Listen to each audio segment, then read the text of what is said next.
ដីភូមិទំហំ10ម៉ែត្រគុណនឹង48ម៉ែត្រមានប្លង់រឹងបាទគោរពជម្រាបសួរពុកម៉ែបងប្អូនទាំងអស់គ្នាថ្ងៃនេះខ្ញុំមានដីលោកមួយទីតាំង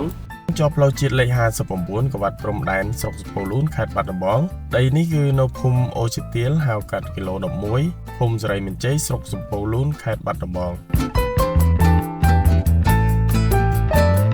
ទីតាំងគឺនៅក្បែរសាលារៀនបឋមសិក្សាសេរីមានជ័យគីឡូ11បាល់ដីគឺជាប់ផ្លូវជាតិតែម្ដងនៅទីប្រជុំជននៅក្បែរទីរួមស្រុកសុពលូននិងក្បែរច្រកអន្តរជាតិកម្ពុជាថៃផងដែរបាទបងប្អូនទិញហើយគឺងាយស្រួលប្រកបអាជីវកម្មម្ចាស់ដីកាត់តម្លៃត្រឹមតែ$40,000ទេអាចចរចាបានច្រើនទៀត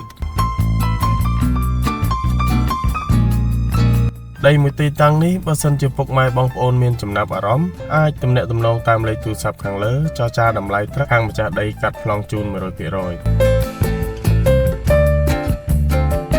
បាទជាចុងក្រោយគឺសូមអរគុណពុកម៉ែបងប្អូនសម្រាប់ការតាមដានវីដេអូនេះដែរបាទសូមអរគុណ